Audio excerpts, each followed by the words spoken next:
Shalom saudara, mari kita memulai room prayer kita berdoa. Bapak, terima kasih Tuhan telah mempertemukan kami pada room prayer ini.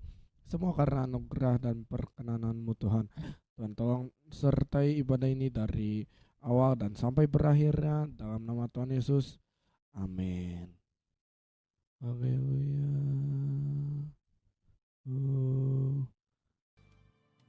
Menyembahmu seumur hidupku, memujimu Tuhan sepanjang usiaku. Oh Yesus Tuhan, Kau mulia, Kau yang layak Tuhan, Kau yang layak untuk disembah. Kami mau memuji Engkau seumur hidup kami. Semua yang mau memuji Dia, biarlah semua yang bernafas memuji Dia. Kami mau angkat tangan kami memuji-Mu sepanjang usiaku. Oh Yesus Tuhan, Kau mulia, Kau yang layak untuk disembah. Haleluya. Oh, kami bersyukur Tuhan, kami mau sembah Engkau. Oh Yesus Tuhan, mari sembah Dia, Yesus yang berkuasa. Menyembah-Mu Tuhan. Oh, kami percaya Tuhan, ketika kami menyembah Engkau, sorga terbuka, kuasa Tuhan bekerja di sini, pemulihan, ada kesembuhan. Menyembah-Mu seumur hidupku, memuji-Mu sepanjang usiaku. Oh Yesus Tuhan, Kau mulia, Kau yang layak untuk disembah. Mari angkat tanganmu, menyembah-Mu seumur hidupku, memuji-Mu sepanjang usiaku, sepanjang usiaku. Oh Yesus Tuhan, Kau mulia, Kau yang layak untuk disembah. Oh Yesus Tuhan, Kau mulia, Kau yang layak untuk disembah.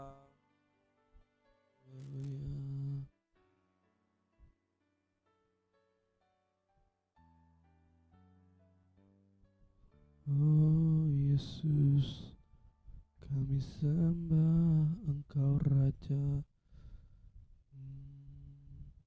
Dengan apa kami mau balas Tuhan segala kebaikan-Mu, segenap hidup kami mau nyembah Engkau. Dengan segala kebaikan-Mu, segenap hatiku menyembah-Mu Yesus. Betapa kami bersyukur, ku bersyukur padamu. Dengan apa kan ku balas segala kebaikan-Mu. Segenap hidupku ku mau menyembah-Mu Yesus. Kami mau bersyukur, kami mau sembah Engkau. Oh selamanya. Haleluya, kami sembah Engkau. Terima kasih Tuhan, Kami mau sembah Engkau sebab nggak ada lain yang bisa membalas kasih-Mu. Kami mau sembah Engkau, kami bersyukur, kami mau senangkan hati-Mu.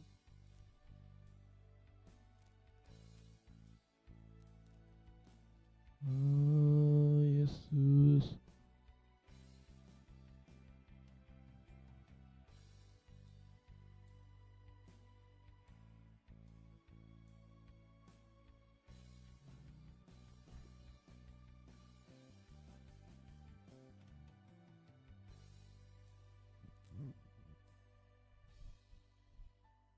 Apa akan balas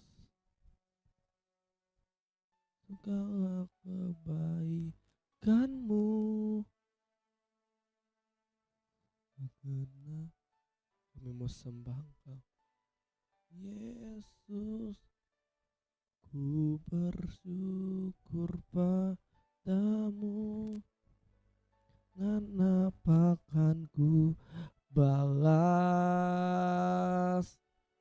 segala kebaikan-Mu,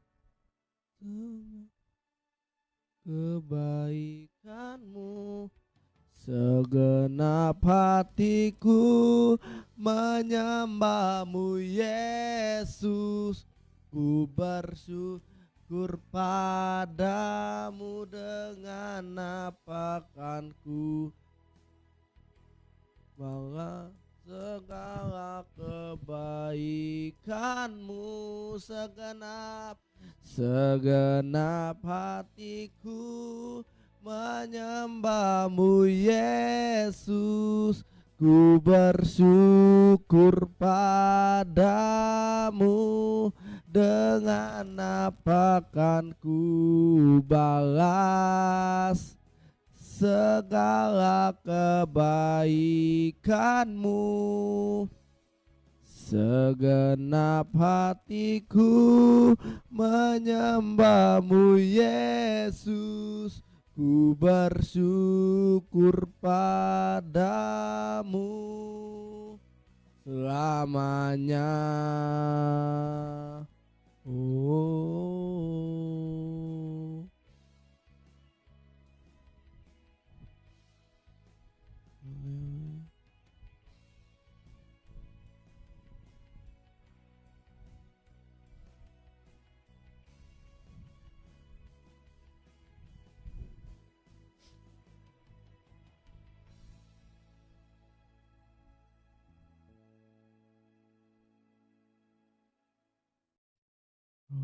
kami mau mengikut-Mu Tuhan, sebab itulah kesukaan hati kami. Kami mau lepas semua hak kami. Ikut Yesus, itulah kesukaan hatiku. Ku lepas semua hakku untuk mengenal kehendak-Mu, kehendaknya di hidupku. Mengiring Yesus, itulah kekuatan hidupku. Ku yakin anugerah-Mu, yakin anugerahnya mampu jadikanku hamba yang berkenan selalu.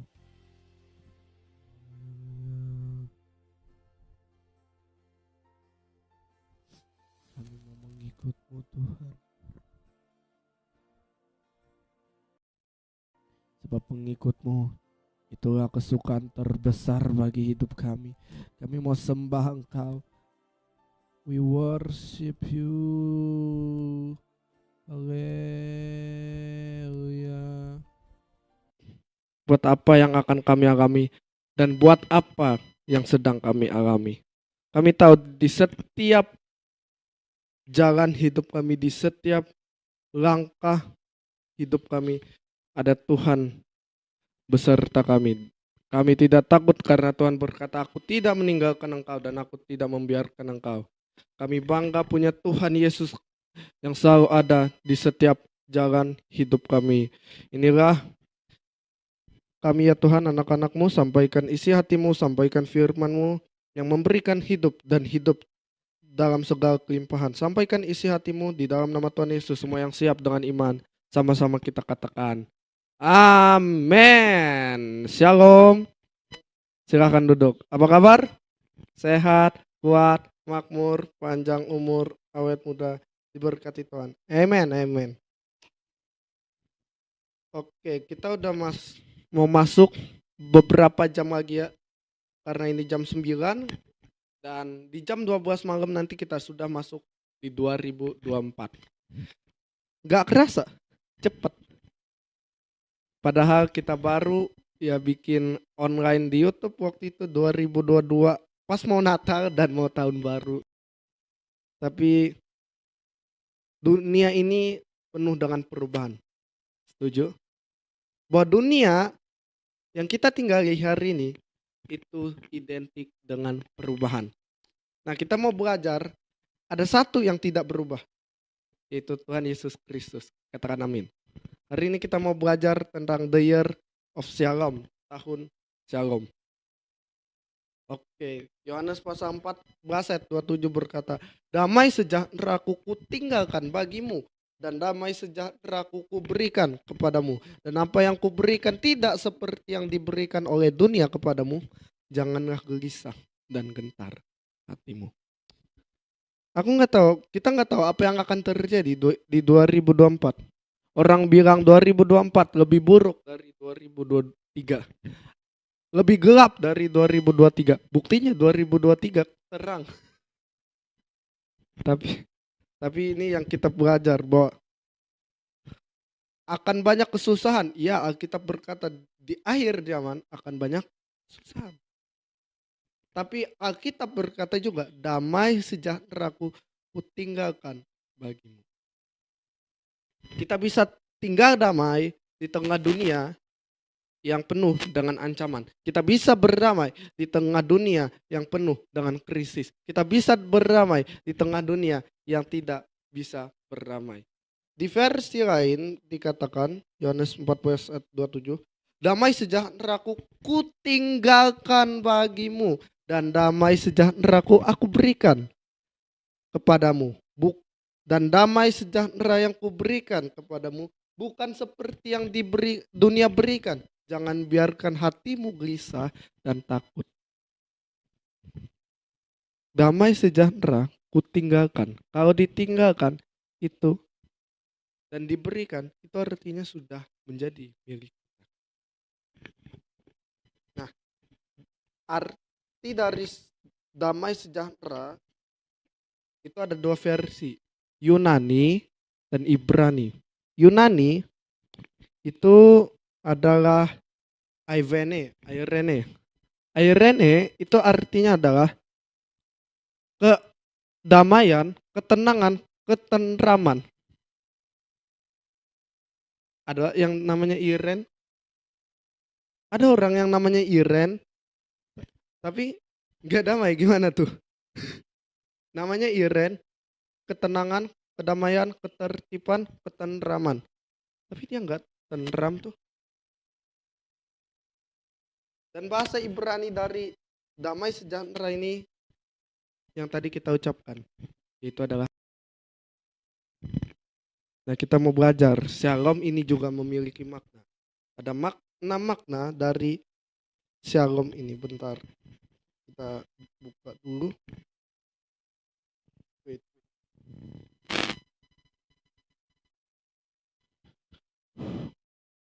Ada 6 makna. Yang pertama itu adalah kesehatan. Nah, kesehatan itu terbagi menjadi 3. Sehat secara tubuh, sehat secara jiwa, dan sehat secara roh. Sehat secara tubuh, perhatikan, itu tubuhnya sehat, artinya organnya berfungsi. Baik organ dalam, organ luar, ya, maupun organ yang kita kira nggak guna berfungsi. Misal jantung kalau nggak berfungsi tinggal. dibawa terakhir. Betul. Sehat secara tubuh, organ tubuh baik, organ tubuh lancar, organ tubuh sempurna. Itu sehat secara tubuh. Sehat secara jiwa itu apa? Sehat secara jiwa itu artinya kita memiliki relationship dengan Bapa kita di sorga. Katakan amin. Sehat secara tubuh, sehat secara jiwa itu artinya adalah orang yang memiliki emosi positif. Nah, orang yang sakit jiwa bukan hanya orang yang ada di rumah sakit jiwa, tolong perhatikan, tapi orang yang sakit jiwa adalah orang yang memiliki emosi negatif. Jadi kita nggak bisa bilang orang itu sakit. Kita harus memiliki tujuan yang dasar dari sakit jiwa itu. Nah, ada proteksi perlindungan di dalam Shalom, Imamat 23 ayat 26 ayat 3 sampai 6, ada keamanan, ada kesehatan yang tadi, ada kemakmuran, sejahtera. Kemakmuran sama dibagi jadi 3. Makmur secara tubuh, makmur secara jiwa, dan makmur secara roh. Makmur secara tubuh, kaya, banyak duit, apalagi berkelimpahan, sukses, itu makmur secara tubuh, jasmani. Makmur secara jiwa, kelimpahan emosi positif, dan memiliki relationship dengan Bapa di sorga. Dan makmur secara roh, itu ketika Alkitab berkata iman timbul dari pendengaran, dan pendengaran akan firman Kristus. Ketika kita semakin banyak mendengar firman, iman tumbuh. Iman timbul dari pendengaran. Lawan dari iman adalah takut. Lawan dari iman adalah merasa tidak aman. Merasa tidak aman, iman timbul dari pendengaran, tapi merasa tidak aman timbul dari pembacaan. Pembacaan apa? Pembacaan kolom chat. Ya, serius. Kenapa orang bisa nggak aman? Kenapa orang bisa insecure? Jawabannya sederhana, banyak baca kolom chat. Kenapa orang bisa bersyukur? Karena banyak baca firman Tuhan. Katakan amin. Yang kelima, ada keadaan baik. Yang keenam, ada ketenangan dan ketentraman. Itu arti shalom. Di dalam shalom ada ketertiban, ada ketentraman, ada kesehatan, ada proteksi, ada perlindungan, ada keamanan, ada kesehatan, ada kemakmuran. Makanya dia disebut Yehova Shalom. Yahweh Shalom. Oke, kita buka lagi di Lukas pasal 2 ayat 14. Kita bilang gini, kemuliaan bagi Allah di tempat tinggi dan damai sejahtera di bumi di antara manusia yang berkenan kepadanya. Kenapa tuh? Bahasa aslinya bilang kemuliaan bagi Allah di tempat yang maha tinggi dan damai sejahtera di bumi, di mana Tuhan menyatakan perkenanannya, di mana Tuhan telah menyatakan perkenanannya, bukan akan loh ya, telah. Berita kelahiran Sang Juru Selamat yang kita kenal dengan Natal itu ada 2 golongan. Yang pertama itu kepada orang yang statusnya tinggi. Contohnya kita tahu orang Majus dari. Siapa orang Majus? Orang Majus adalah orang yang meneliti bintang-bintang. Ini bukan bintang yang 12 bintang itu ya, bukan. Bintang yang ada Zakarius, bukan. Tapi bintang di sini adalah bintang kalau mereka akan tahu ada suatu kejadian di sana. Contohnya ketika Yesus lahir, tolong perhatikan, mereka tahu Yesus lahir, mereka ditunjukkan bintang sama Bapak. Tuhan menunjukkan bintang dan mereka adalah orang yang terpandang. Nah, berita Natal yang kedua itu kepada golongan rendah, salah satunya gembala. Gembala yang kita kenal sekarang beda dengan gembala dulu. Gembala dulu, terutama di ayat ini, adalah orang yang menggembalakan domba sebelum masuk ke bait suci. Tolong perhatikan supaya kita nggak salah. Gembala ini sebelum dia dipersembahkan kepada Allah, kepada Tuhan.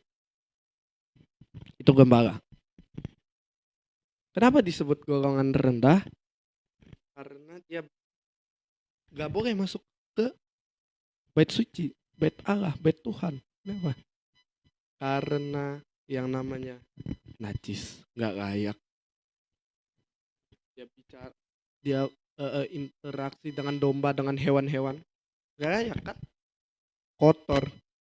Bahkan aku belajari bahwa mereka ini jarang mandi. Kebiasaan orang Indonesia kan mandi 2 kali sehari. Mereka kadang jarang. Kenapa? Nggak tahu juga sih. Iya kan. Tapi orang golongan rendah ini, mereka lah yang menyaksikan kemuliaan Tuhan. Kita berkata kemuliaan bagi Tuhan dan damai sejahtera di bumi. Ketika dulu Adam makan buah pengetahuan, Alkitab bilang apa? Manusia jatuh ke dalam dosa dan kehilangan kemuliaan Tuhan. Sebab upah dari dosa adalah, tetapi kasih karunia Tuhan adalah hidup yang kekal. Bisa explain? Makanya Alkitab bilang kemuliaan bagi Tuhan dan damai sejahtera di bumi. Dia mengembalikan kembali kemuliaan yang waktu itu udah hilang. Udah hilang kan? Oleh karena dosa dan pemberontakan. Kemuliaan bagi Tuhan dan damai sejahtera di bumi. Dia mengembalikan kemuliaan Tuhan yang hilang waktu itu. Ketika hidup kita memancarkan kemuliaan Tuhan, maka ayat selanjutnya masih nyambung, dan damai sejahtera di bumi. Ketika Tuhan memancarkan kembali kemuliaannya yang hilang waktu itu, waktu Adam menciptakan anaknya, melahirkan anaknya, dia nggak bilang segambar dan serupa dengan Tuhan. No, segambar dan serupa dengannya, huruf kecil, Adam. Dia mengembalikan kembali kemuliaan yang hilang. Dia mati sebagai Adam yang kedua. Adam yang pertama jatuh, makan pohon dari buah pengetahuan yang baik dan buruk. Adam yang kedua, yaitu Yesus Kristus, anak Allah, naik ke atas pohon, makan buah ketaatan. Maka hari ini dia berkata, kemuliaan bagi Tuhan dan damai sejahtera di bumi di antara manusia yang berkenan kepada Tuhan. Kasih tepuk tangan yang paling meriah, tepuk tangan yang paling mendasar. Nah, kita belajar lagi boleh kita buka dalam Yohanes pasal 10 ayat yang ke-10. Tuhan bilang gini, aku datang, Tuhan datang, Yesus datang untuk memberi hidup. Karena di ayat 10a berkata, pencuri datang untuk mencuri, membunuh dan membinasakan. Aku datang supaya kamu mempunyai hidup dan mempunyainya dalam segala kelimpahan. Versi lain berkata, pencuri datang hanya untuk mencuri dan membunuh dan membinasakan. Aku datang supaya mereka memiliki hidup dan memilikinya dengan lebih berkelimpahan. Itu teologi kemakmuran. Pak, gini loh. Teologi kemakmuran lebih baik daripada teologi kemiskinan.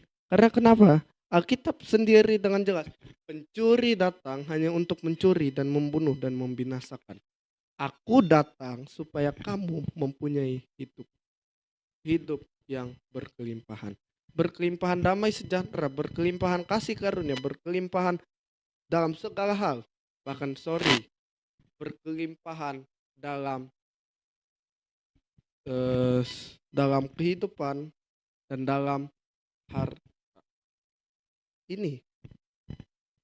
Oke. Karena itu di ayat pertama bilang pencuri datang hanya untuk mencuri. Mencuri apa? Mencuri damai sejahtera, membunuh karaktermu dan membinasakan hidupmu. Karena dia binasa,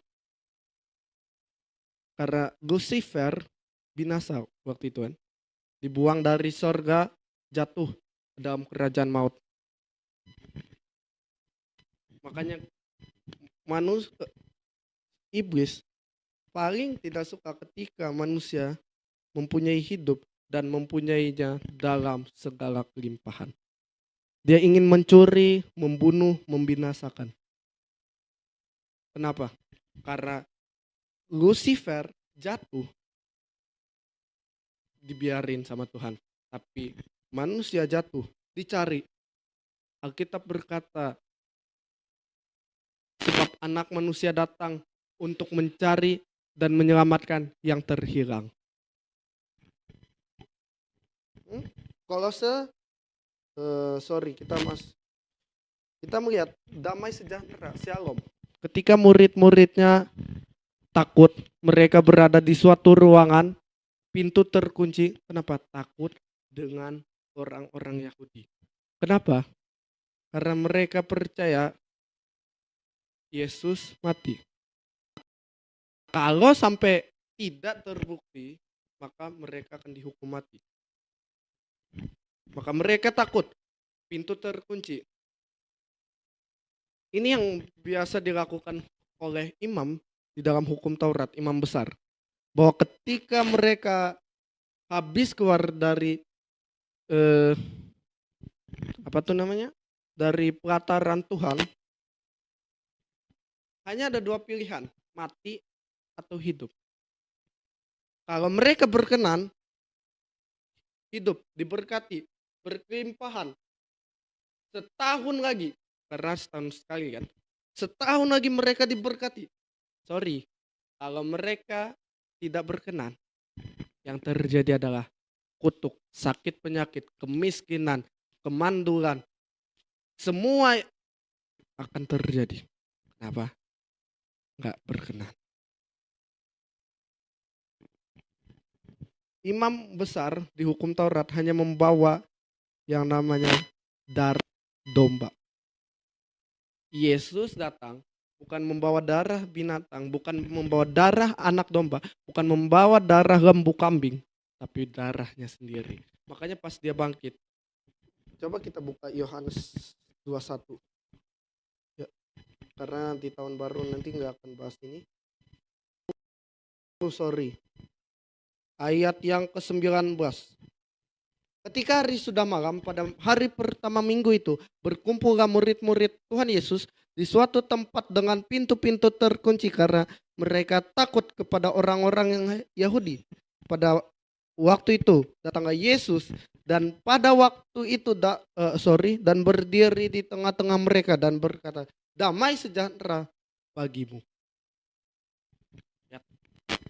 Ketika imam besar hukum Taurat datang dan mereka berkenan kepada Tuhan, mereka kata pertama yang diucapkan adalah shalom bagi kamu. Maka ketika umat mendengar itu, mereka kegirangan, bersorak. Kenapa?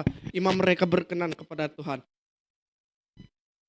Makanya ketika mereka nyanyi bangkit, mungkin lagu ini yang cocok diucapkan. Glory, glory, haleluya. Yuk nyanyi. Glory, glory, haleluya. Glory, glory, haleluya. Haleluya, puji. Satu kali lagi katakan. Glory, glory, haleluya. Glory, glory, haleluya. Glory, glory, haleluya, haleluya, puji, Haleluya pujihu. Haleluya pujihu. Amen. Makanya Yesus sebagai imam besar, dia berkenan kepada Tuhan, berkenan kepada Bapa. Kenapa? Dia nggak melakukan dosa, dia nggak melakukan pemberontakan, bahkan dia tidak mengenal dosa. Kata pertama yang diucapkan setelah dia bangkit atau setelah dia keluar dari ruang Maha Kudus, dia berkata apa? Shalom bagi kamu untuk setahun lagi, bahkan untuk selama-lamanya. Dia berkenan kepadamu karena dia sudah berkenan kepada Tuhan, maka dia berkenan kepada kamu. Katakan, kasih tepuk tangan dong.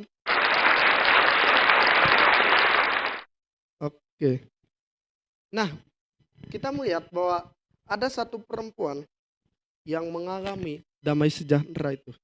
Perempuan ini adalah, sorry ya bahasanya agak sedikit kasar, bahasa yang digunakan oleh adalah mereka menganggap bahwa perempuan ini adalah anjing. Matius pasal yang ke-15 ayat yang ke-21. Udah mau selesai? Oke, lalu Yesus pergi dari situ dan menyingkir ke daerah Tirus dan Sidon, maka datanglah seorang perempuan Kanaan dari daerah itu berseru, kasihanilah aku, ya Tuhan anak Daud, karena anakku perempuan kerasukan setan dan sangat menderita. Tetapi Yesus sama sekali tidak menjawab mereka. Murid-muridnya datang dan meminta mereka kepadanya, suruhlah ia pergi. Ia mengikuti kita dengan berteriak-teriak. Stop sampai situ. Ketika perempuan ini datang, dia bilang gini, Tuhan anak Daud, kasihanilah saya. Yesus diam. Kenapa? Karena sebutan Tuhan anak Daud, Yesus anak Daud, Kristus anak Daud hanya diperuntukkan kepada orang Yahudi. Apa buktinya? Baca ayat selanjutnya. Jawab Yesus, aku hanya diutus kepada domba-domba yang hilang dari umat Israel. Banyak orang pakai ayat ini untuk menjatuhkan. Berarti Yesus tidak menyelamatkan bangsa selain Yahudi. No, ini ayat karena dia berbicara sebelum dia mati. Sebelum Yesus mati, Yesus bilang gitu.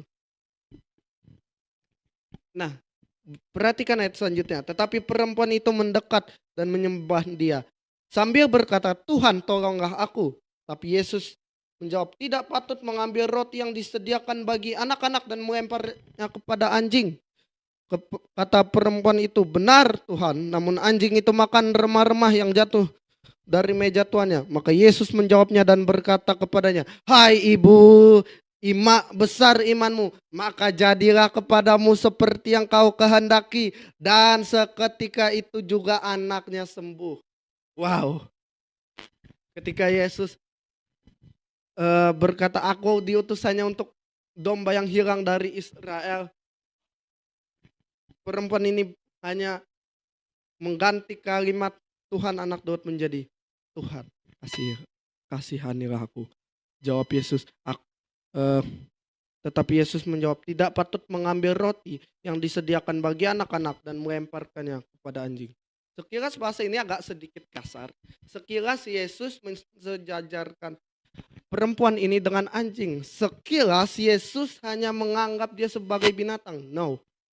Kata anjing di sini itu artinya dalam sekali, yaitu kunarion. Kunarion itu artinya apa? Kesayangan Tuhan. Jadi dia bilang gini, tidak patut mengambil roti yang disediakan bagi anak-anak, ini adalah orang Yahudi, dan melemparnya kepada kunarion, kepada kesayangan. Perhatikan, kata perempuan itu, benar Tuhan, namun kunarion itu makan remah-remah yang jatuh dari meja tuannya. Saya percaya, kalau orang Yahudi diselamatkan, pasti ada remah-remah kesembuhan, ada remah-remah keselamatan, ada remah-remah pemulihan yang terjadi. Katakan amin. Karena Tuhannya sama. Tuhan dia dengan Tuhan orang Yahudi sama. Yesus ngerespon gini. Maka Yesus menjawabnya dan berkata kepadanya, "Hai ibu, besar imanmu, maka jadilah kepadamu seperti yang kau kehendaki." Dan seketika itu juga anaknya sembuh. Tuh lihat, iman yang besar bisa menyelamatkan anak yang kerasukan setan. Dia percaya dengan lagu ini kayaknya. Di saatku tak berdaya, lanjut, kuasamu yang sempurna. Ketika ku percaya mujizat itu nyata, bukan karena kekuatan, namun roh-Mu ya Tuhan. Ketika ku percaya mujizat itu nyata. Stop. Lagu tadi bilang apa? Di saatku tak berdaya, kuasamu yang sempurna. Alkitab bilang, di dalam kelemahanmu, kuasaku semakin bekerja. Lagu ini gak bilang, di saatku banyak duit, kuasamu yang sempurna. No, dia berkata, di saatku tak berdaya, kuasamu yang sempurna. Karena kalau kita merasa layak, bukan kasih karunia, itu upah. Kalau kita merasa bahwa kita layak karena pekerjaan baik kita, itu bukan anugerah, itu namanya adalah gaji. Anugerah, kasih, kemurahan diberikan hanya kepada orang yang merasa tidak layak. Terus ketika ku percaya mujizat itu nyata, bukan karena kekuatan, namun roh-Mu ya Tuhan. Ketika ku berdoa, mujizat itu nyata, bukan karena kekuatan, tapi roh Tuhan ada padaku, oleh karena Tuhan telah mengurapi aku. Amen. Yuk kita angkat pujian kita. Kasih tepuk tangan dulu dong. Yuk kita bangkit berdiri, kita angkat pujian kita yang tadi. Mujizat itu nyata.